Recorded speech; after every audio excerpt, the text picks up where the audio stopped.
마태복음 6장 11절 말씀부터 15절 말씀까지 함께 읽겠습니다. 오늘 우리에게 일용할 양식을 주시옵고 우리가 우리에게 죄 지은 자를 사하여 준 것 같이 우리 죄를 사하여 주시옵고 우리를 시험에 들게 하지 마시옵고 다만 악에서 구하시옵소서. 나라와 권세와 영광이 아버지께 영원히 있사옵나이다. 아멘. 너희가 사람의 잘못을 용서하면 너희 하늘 아버지께서도 너희 잘못을 용서하시려니와 너희가 사람의 잘못을 용서하지 아니하면 너희 아버지께서도 너희 잘못을 용서하지 아니하시리라. 아멘. 지난주 말씀에 이어서 우리의 죄를 사하소서라는 말씀을 이어서 갑니다. 오늘 이 기도는 14절 이하에서 강조되고 있습니다. 너희가 사람의 잘못을 용서하면 너희 하늘 아버지께서도 너희 잘못을 용서하시려니와 너희가 사람의 잘못을 용서하지 아니하면 너희 아버지께서도 너희 잘못을 용서하지 아니하시리라. 여기서 설명이 되고 있습니다. 물론 여기 사람이라는 의미, 용서라는 의미가 조금 막연하게 너무 함축적으로 기록이 되어 있습니다마는 이 말씀은 내가 먼저 다른 사람을 용서해야만 하나님도 우리 죄를 용서하시는 것으로 되어 있고 우리가 다른 사람을 용서 안 하면 하나님도 우리 죄를 용서하지 않으시는 것처럼 그렇게 기록되어져 있습니다. 일반적으로는 하나님께서 예수 그리스도의 십자가의 무한한 사랑으로 우리의 억만가지 죄악을 다 용서하셨고 우리를 용서하신 그 은혜가 하도 감사해서 우리가 형제의 죄를 용서하고 사랑으로 덮어주는 마음이 절로 생기는 것이라 그렇게 이해를 합니다. 그런 것이지 우리가 용서를 해야 하나님이 용서하고 우리가 용서 안 하면 하나님도 용서 안 한다는 식의 이해를 주기도문에서도 분명 우리가 수백 번 수천 번 낭독을 하고 또 성경에서도 기록되어진 것을 우리가 읽고 알고는 있지만 이 후자의 경우는 참 이해하기가 솔직히 힘듭니다. 그렇지 않습니까? 나를 억만가지 죄악에서 용서하신 그 죄가 너무 감격해서 하도 커서 나도 모르게 저 사람을 용서하고 싶어지고 사랑하고 싶어지는 그런 것이면 이해가 되는데 내가 용서를 안 하면 하나님도 용서 안 하고 내가 용서를 하면 하나님도 나를 용서한다. 이것은 조금 어렵습니다. 그런데 중요한 것은 이 두 가지의 말씀들이 하나만 맞고 하나는 틀리다는 식으로 선택을 하려 해서는 안 됩니다. 그렇다 보니 이 본문도 구약의 언어로 이해하고 접근해 와야 조금 더 올바른 이해를 할 수가 있습니다. 구약 시대에 하나님께서는 이스라엘을 다스릴 때에 하나님은 지성소 안에 계시면서 휘장 밖에 하나님을 대신하는 왕이나 하나님을 대신하는 제사장 같은 기름 부음 받은 자들을 사람들 머리 위에 세워서 모세의 율법을 따라 그 백성들을 다스리게 했습니다. 하나님은 휘장 안에 계시면서 말입니다. 그리고 선지자들 같은 인자들을 세워서 하나님의 뜻을 전하게 하고 하나님의 뜻을 어긴 죄를 또 지적하고 모세의 법으로 이들을 통해서 재판을 받게 하셨습니다. 그래서 만약 누가 이웃에게 범죄를 했으면 두 사람이 서로 화해하고 그 죄를 갚으면 되는 것이 아니었습니다. 상대방과 화해하고 그 죄를 갚을 뿐 아니라 반드시 하나님 앞에서 속건 제사를 드려야 하고 하나님으로부터 용서의 확인을 받아야 죄 문제가 일단락되었습니다. 개인이 개인의 죄를 용서하는 그런 권한이 구약 시대에는 없었다 그 말입니다. 반드시 선지자나 왕이나 제사장들 같은 방백들을 통해서 하나님의 판결을 받아야 했습니다. 그들은 하나님을 대신하는 자들입니다.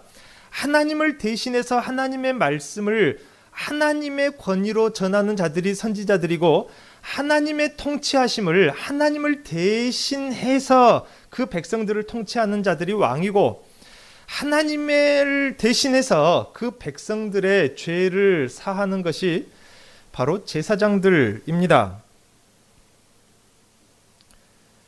그들을 통해서 판결을 받는 것은, 헤아림을 받는 것은 다름 아닌 하나님의 판결이고 하나님의 통치이고 하나님의 헤아림이었습니다. 그리고 하나님 앞에 나아가서 속건제사를 드림으로 죄의 용서가 될 수 있었습니다. 이것이 구약의 법이었고 구약의 용서의 절차라고 굳이 말씀드리면 그렇게 말씀드릴 수 있습니다. 물론 미워하지 말라는 말씀도 구약에 있습니다. 그러나 그것하고 죄를 모른 척 해주는 것하고는 또 다른 문제입니다.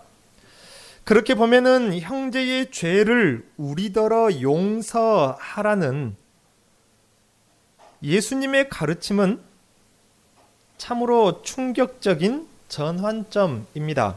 오늘날의 죄가 있고 없고의 문제가 사람 눈에 보이는 죄, 우리나라 헌법에 명시된 그 죄가 아닌 이상 그 죄를 개인적인 양심에 맡겨지는, 양심의 찔림을 받고 가책을 받는 그 죄가 오늘날에는 유독 큰 것처럼 느껴지지 않는 시대가 되었습니다. 그래서 죄를 용서하고 용서하지 않고의 문제가 오늘날에는 별것 아닌 것처럼 느껴지지 않습니까? 물질적인 피해를 입힌 것이 큰 것이고, 물질적인 피해를, 손해를 배상하지 않는 것, 그 어떤 돈이 오가고 하는 문제가 부적절하지 않은 것이 우리는 크게 느껴지고, 내 마음에서 저 사람의 죄를 용서하고 안 하고의 문제가 별로 크게 안 느껴진다 그 말입니다. 심지어는 아이들도 학교에서 다툼의 문제를 가르칠 때 말로 가르칩니다. 너 이거 잘못했으니까 잘못했다고 해. 그러면은 아이들 억양도 똑같고 노래 부르는 것처럼 미안해 하면은 저쪽에서 뭐라고 딱 정해졌어요. 답이 괜찮아, 다음부터 그러지 마. 요즘 아이들이 생각하는 용서라는 것은 그런 것입니다. 조금 이상하지 않습니까? 그러다 보니까 성경에서 용서하고 안 하고의 문제가 뭐 그게 큰 문제라고 이렇게 복잡하게 할까라고 우리는 생각할 수 있지만은 당시에는 그렇지 않습니다. 이 용서, 죄 문제가 해결이 되냐 안 되냐, 어떻게든지 죄 문제가 일단락되지 않으면은 죄가 담겨져 있는 그 항아리는 통째로 버려야 합니다. 그 진영에 거할 수 없고 쫓겨나거나 반드시 돌에 맞아 죽을 수밖에 없는 문제, 이것이 구약의 법입니다. 그러니 그 당시 사람들, 유대인들에게, 구약을 살고 있는 유대인들에게 예수님이 가르치기를 이제 너희들이 가서 너희들의 죄를, 형제의 죄를 용서해 줘보라. 이 예수님의 가르침은 그야말로 충격적인 전환점일 수밖에 없다 그 말입니다. 예수께서 친히 나타나신 하나님, 인자 되신 하나님으로서 휘장 안에서부터 밖으로 나오셨습니다. 그렇게 밖으로 나오신, 휘장 밖으로 나오신 그 목적을 무엇이라 말씀하십니까? 구약의 질서를 따라 죄인을 잘라내고 쳐내고, 구약의 질서를 따라 죄인에게 돌을 던져서 심판하여 그런 방식으로 죄를 없애려 오신 것이 아니라고 합니다. 오히려 죄인을 이제는 부르러 오셨다 라고 합니다. 구약 사람들은 그 방식이 이해가 안 됐었겠죠. 그전에는 죄인을 다 죽여서 없애거나 잘라내서 밖에 버려서 없애거나 죄를 그렇게 없앴는데, 이 메시아 같은 이가, 인자 같은 이가 와가지고 한다는 소리가 죄인을 부르러 왔답니다. 이해가 되겠습니까? 이전 경륜에서는 죄나 부정함을 없앨 다른 방법이 없었기 때문에 쳐내고 잘라내고 죽이기에 바빴습니다. 그것이 나쁘다 지적할 수도 없었죠. 예수님은 근본적으로 부정함을 없애시고 죄를 사하시는 분으로서 새 시대를 가져오신 것입니다. 그래서 예수님은 오히려 죄인들을 자기 상으로 초청하사 함께 잡수셨습니다.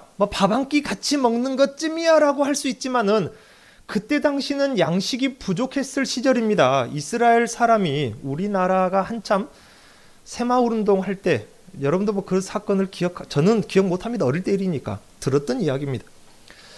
이 농업을 부흥시키기 위해서 세계적으로 농업 기술을 발달한 농업 기술을 가지고 있는 사람들을 초청해서 조언을 듣고자 했습니다. 그때 이스라엘 사람을 초청을 했대요. 이스라엘은 아주 기가 막힌 농업 기술을 그 메마른 땅에서 농업을 그렇게 해 나가니까. 그래서 이스라엘 그 농업 그 기술자를 모시고 헬기에 태워서 우리나라를 쭉 한번 둘러보게 했답니다. 그랬더니 그 이스라엘 사람이 한 바퀴 삥 돌고 나서 짐을 싸서 가더랍니다.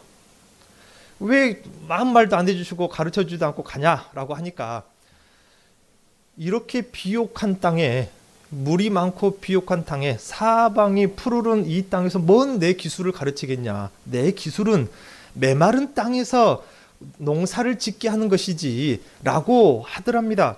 더더군다나 고대 시대의 구약 이스라엘, 특히 성경의 배경은 유대 땅인데 그 메마른 땅에서 농사를 지으니 맨 돌땅이고 골짜기에 흙이 조금 쓸려와 모여있는 곳에다가 농사를 조금 짓습니다. 나중에 기회가 되면 이스라엘 현지에서 찍은 사진들을 보여드릴 텐데요.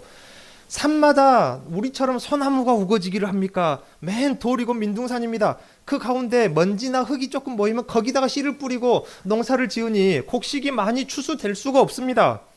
그렇다 보니까 그 땅에서 양식이라는 것은 곧 생명과 같은 것인데, 그 귀한 양식을 뭐합니까? 식탁에 둘러 앉은 사람이 같이 나눈다는 의미는 그 사람들과 내가 무엇을 나눈다? 생명을 나누고 생명을 공유한다는 의미입니다. 그래서 우리식으로 어쩌다가 밥 한 끼 합시다, 그 의미가 아니라 너하고 나는 생명을 공유한 사이다라는 의미입니다. 그래서 최소한 가족 공동체가 아니면은 한 상에 앉아서 먹질 않습니다. 그리고 그 사람과 내와 목숨을 내놓고 싸우다가 화해를 하고 서로 계약을 할 때 어김없이 무엇을 합니까?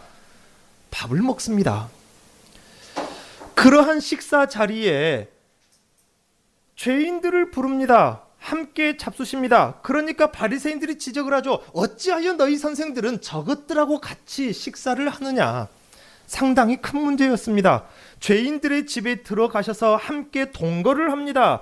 죄인들의 친구가 되어주셨습니다. 죄와 접촉해도 되는 시대, 그런 메시아로 오셨다는 것입니다. 주검에 손을 대고 부정함에 직접 손을 대셨습니다. 그래도 된다는 것입니다. 완전히 새 시대가 되었는데 도대체 어떤 일이 일어났기에 그것이 가능해졌냐는 것입니다. 그러니 예수님 당시 구약의 끝자락에 서 있는 유대인들은 구약의 역사 동안 많은 기름 부음 받은 메시아들을 만나보았고 들어보았지만, 이 예수는 그 메시아들과 비슷하면서도 전혀 다른 충격적인 새 시대의 전환을 가져오심 때문에 예수님 당시 1세기는 그야말로 혼란이었습니다. 몇 가지 사례가 있죠. 가늠하다가 현장에 잡혀온 여인을 모세의 법대로 하면 돌로 쳐서 죽여야 했습니다. 왜요? 이전 역사 동안에 죄를 없앨 다른 방법, 그만한 효력을 가진 피가 없었거든요. 만약 모세가 그 현장에 있었다면 모세도 돌로 그 여인을 쳐서 죽였을 수밖에 없습니다. 증인들도 있거든요. 하지만 주님은 그 여인을 용서하셨습니다. 주님은 자기 백성의 죄를 용서하시고 제거하기 위해서 오신 하나님이시라.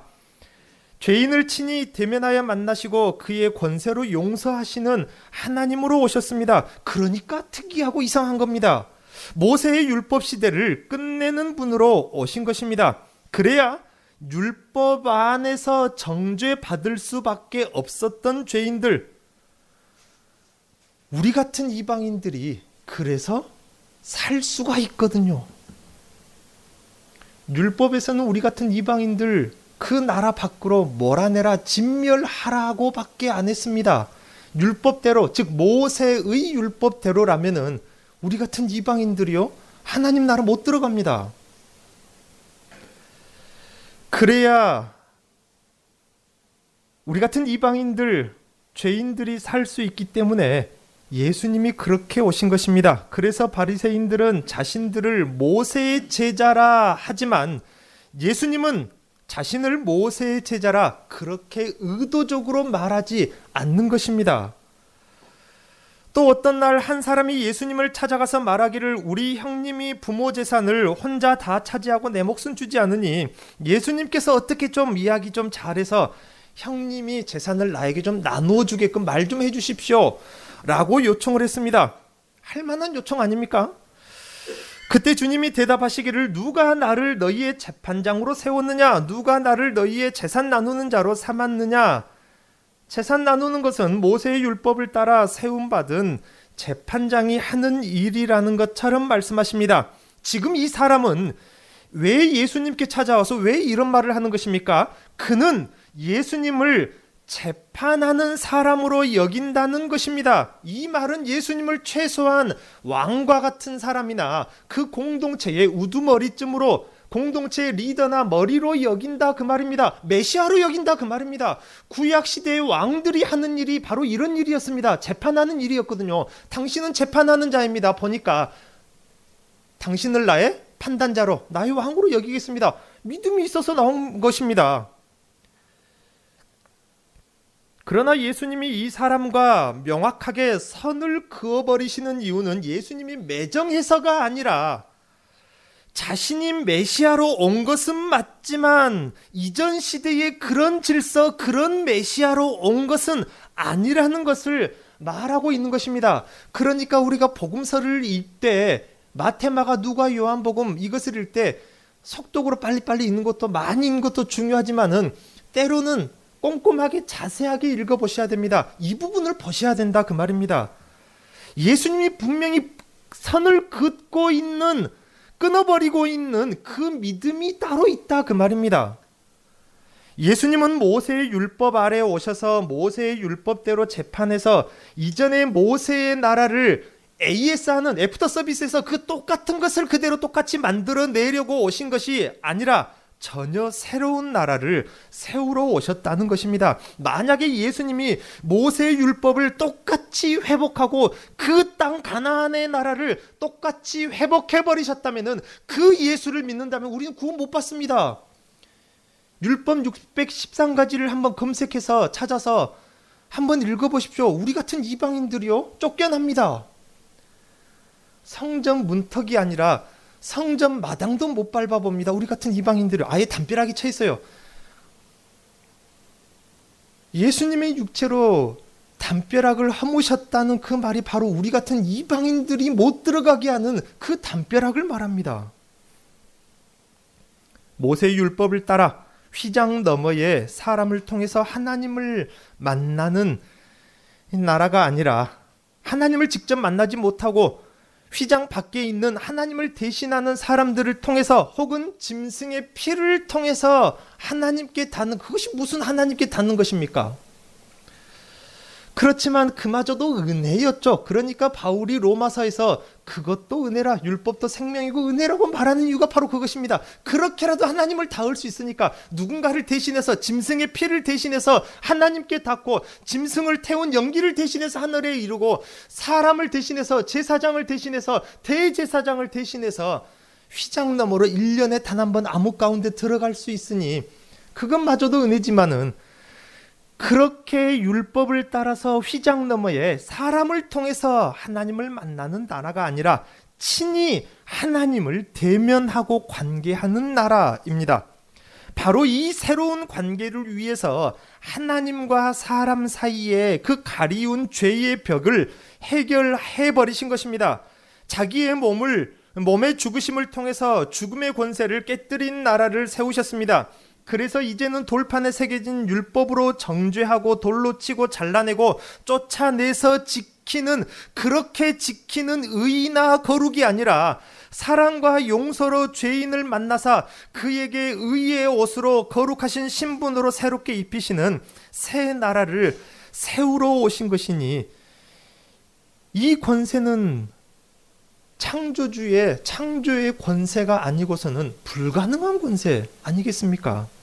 이제 예수 안에서 하나님을 아버지라 부르고 사는 영광스러운 교회로 우리를 완전히 새롭게 재창조하시고 지으신 것입니다.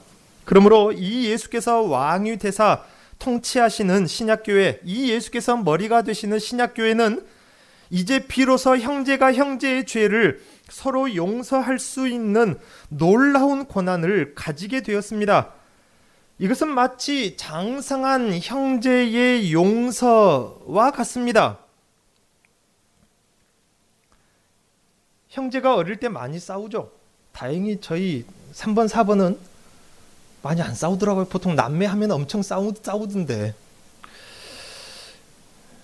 어릴 때는 두 형제가 서로 싸우거나 서로 무슨 이해관계가 틀어져서 문제가 생기면은 어떻게 해결합니까?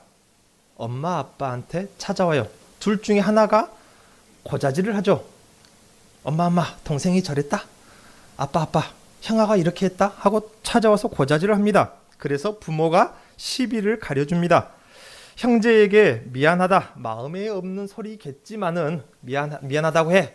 형 미안해 하면은 그래 괜찮아, 마음에 없는 용서지만은 그렇게 서로 해줍니다.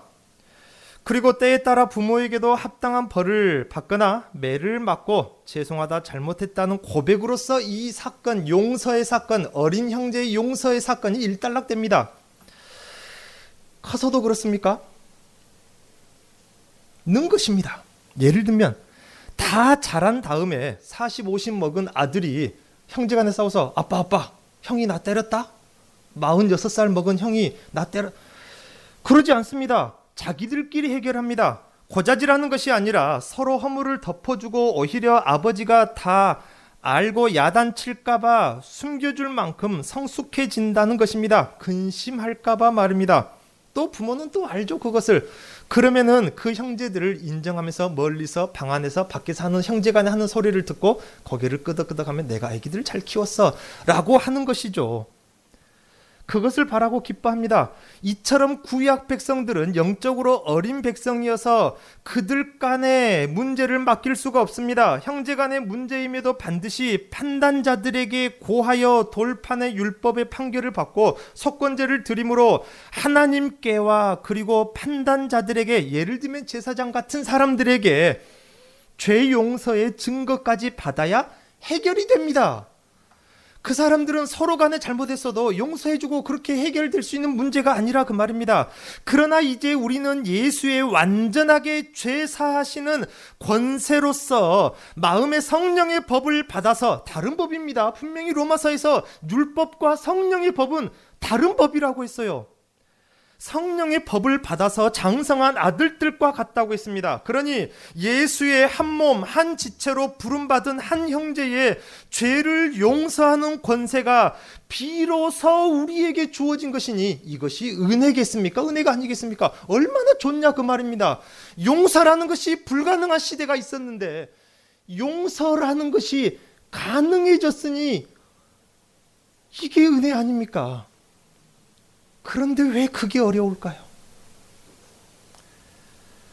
오히려 한 사람의, 하나님의 아들된 형제를 우리가 용서해 주시기를 하나님은 바라십니다. 주님의 용서하시는 권세가 교회와 함께 하는 것입니다. 그러므로 교회가 용서하면 하나님 아버지께서 용서하신 것이고, 교회가 풀지 아니하면 하늘에서도 풀지 아니하는 것입니다. 우리는 형제에게 은밀한 죄가 있거든 예수의 사랑으로 권면해서 죄를 깨닫게 해 주어야 하고, 그가 자기 죄를 깨닫고 회개하노라 하면은 70번씩 7번이라도 용서를 해 주어야 한다 그 말입니다. 그래서 예수님께서 네가 가서 70번씩 7번이라도 용서해 줘라. 구약 시대는 그런 것이 없었고 불가능했습니다. 물론 이 말이 형제가 무슨 죄를 범하든지 눈 감아주고 봐주라는 말이 아닙니다. 마태복음 18장에서도 서너 차례 권면해도 회개를 안 하면 이방인처럼 여겨버리라. 두세 사람이 그 자리에 있으면 내가 함께 하리라.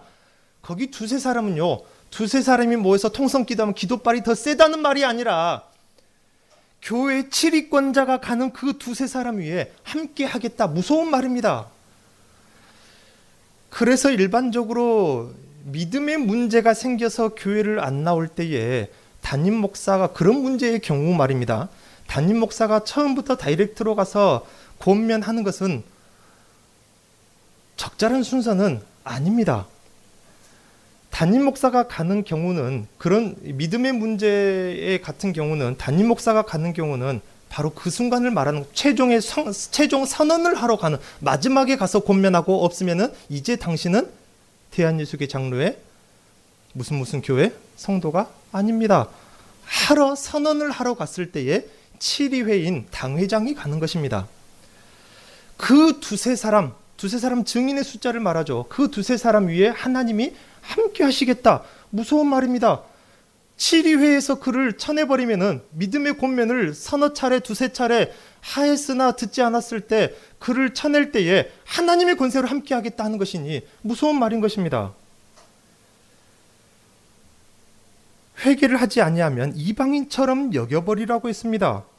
지금 여기서는 우리가 어떤 때에 용서를 해줄 것인가 하는 용서의 방법을 말하고 있는 것이 아니라 새 시대, 새 나라가 왔다는 것을 지금 말하고 있는 것이죠. 그것은 이제 우리가 우리를 용서할 수 있고 용서해도 되는 시대가 왔음을 강조하고 있는 것입니다. 예수님의 비유에서도 어느 신하가 임금에게 1만 달란트 빚졌다가 용서를 받았는데 돌아가서 자기 친구에게 자기에게 100데나리온 빚진 것을 용서하지 못하고 옥에 가두었다고 했습니다. 그 사람이 잘못했습니까?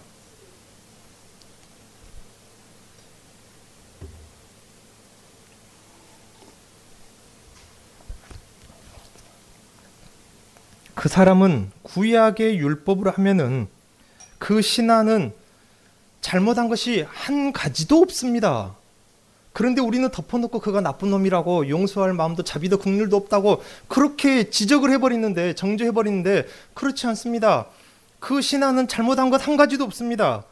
자기 빚은 탕감받았으니 그것은 그 사람과 왕과의 관계가 끝난 것이고, 자기에게 빚진 친구에게는 빚을 갚으라 요구할 권한이 율법적으로 그를 보호하고 있습니다. 그러니까 율법적으로는 그가 잘못한 것이 하나도 없다니까요. 그러나 주님은 그런 율법의 질서를 마감하였다는 것을 거기서 말하고 있는 것입니다. 사랑의 새 질서를 세우러 오신 분이시라는 것입니다. 그러니까 이제는 정죄하는 질서가 아니라 용서가 가능한 질서라는 것입니다. 왜 그게 가능할까요? 용서가 가능한 시대가 도래했으니 이제는 오히려 율법에 따라 용서하지 않은 것이 새 질서에 맞지 않는 것입니다. 복음서는 보면 다 그런 이야기입니다. 율법대로 했으나 이제는 그 율법대로 한 것이 맞지 않다. 새 시대는 맞지 않다 그 말입니다. 그러니 약한 것입니다. 우리가 생각하는 판단한 어떤 세상의 그 도덕률로 이 사람 나쁘다, 그게 아니라 율법의 질서와 예수님이 가져오신 새 나라 새 질서 간의 간격, 그 의미, 그 간격의 의미가 거기서 말하는 악한 것이라는 의미입니다.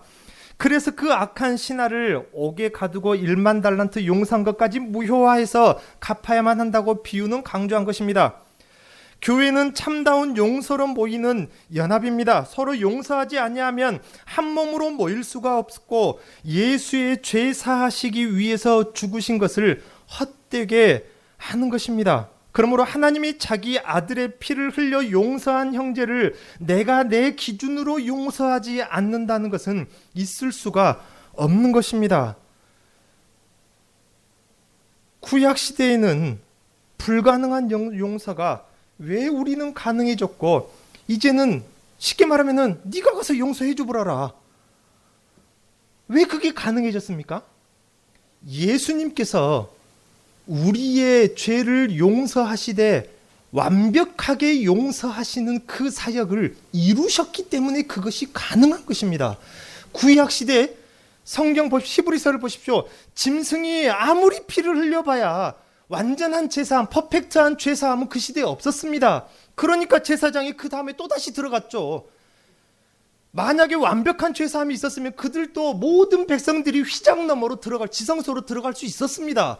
그러나 완벽한 죄사함이 없었기 때문에 대제사장이 지성소에 들어갔지만, 지성소는 에덴 동산과 같은 곳 아닙니까? 지성소에 들어갔지만은 그 다음 1년 후에 또 들어가요. 왜요? 거기서 다시 나와야 했거든요. 죄의 자리로. 구약시대의 짐승의 피를 아무리 흘려도 완벽한 죄사함은 없습니다. 그러나 예수, 하나님의 아들 되신 그분이 오셔서 우리의 죄를 사하시는데 어느 만큼 사하셨습니까? 조직신학에서는 하나님만 홀로 거룩하다 하죠. 물론 맞습니다. 하나님만 홀로 거룩합니다. 그러나 성령이 누굽니까? 하나님 그 자신 아닙니까? 하나님이신 그분이 우리 안에 들어와도 될 정도로 그만큼 우리를 거룩하게 하셨으니 우리를 누구처럼 거룩하게 한 것입니까? 조직신학적으로 어쩌면 말이 안 맞을 수 있습니다만은 예수님의 그 죄를 사하시고 용서하시는 그 피의 권세는 짐승의 피로 용서하시는 권세하고는 비교가 안 되는 것입니다. 하나님이신 그분이 우리 안에 성전 삼고 임재하셔도 될 만큼 우리를 거룩하게 하시는 것이니 우리를 하나님처럼 거룩하게 하시는 것이 바로 예수의 용서하시는 피 흘리시는 십자가에 죽으신 그 사역입니다. 그렇기 때문에 무엇이 가능해졌다고요? 우리가 형제의 죄를 용서하는 것이 가능해졌다고요. 예수님의 그 사역이 아니었으면은 지금도 우리는 형제의 죄를 서로 용서를 못했습니다. 주님이 죽으시면서까지 용서하사 이미 사함을 받은 그 사람이기 때문에 그러한 사람들로 이미 용서받은 사람들로 우리를 부르셨기 때문에 더 이상 주님도 그를 정죄하지 아니하시고 나도 저를 정죄할 수가 없는 것입니다. 만약 우리가 어떤 형제에 대해서 원한을 품고 있다면은 그것은 그 죄인과, 내가 생각하는 그 죄인 말입니다. 그 죄인과 주님이 친히 그 살과 피로 마련하신 그 식탁에 그 죄인과 내가 한 식탁에 앉아서 주님의 생명을 공유하는 것이 아닙니다. 적어도 그 사람이 거기서 잘려져 나가져 있다 판단하거나 아니면 내가 잘려져 나간 것입니다. 주님의 그 상에 정작 나는 함께 앉아 주님과 생명의 교제를 나누기에 합당하지 않다. 그렇게 말하는 것입니다. 주님께서 이 부분을 말씀하시는 것은 그래서 매우 단호합니다. 형제 허물을 본다는 건 무엇입니까? 아직 그를 용서하지 못했다 그 말입니다. 차라리 무엇이 낫다? 연자맷돌을 목에 달고 죽는 것이 낫다. 그렇게 이야기합니다. 그래서 그 예수님의 복음을 이해한 사도들이 신약 서신을 쓸 때 뭐라고 합니까? 서로 사랑하지 못하면 하나 되지 못하고 연합되지 못하면 무엇과 똑같은 것이라? 죽은 것이나 다름없다. 사망이나 똑같다. 그렇게 이야기를 하는 것입니다. 예수님께서 자신의 목숨을 내어서 십자가를 지면서까지 그 사역을 이루었는데 우리는 목숨 걸고 용서하기를 힘써야 하는 것입니다. 그래서 예수님께서 말씀하시죠. 주님께서 우리를 용서하신 것 같이 너희도 서로 그렇게 용서하라 말씀하십니다. 이것이 주님의 사역이었고 교회에 위임하신 것이 바로 이 사역이니 우리도 예수님의 용서로 형제를 용서하고 연합함으로 하나님 앞에 서는 것입니다.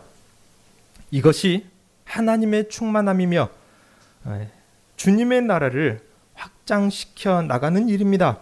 그러므로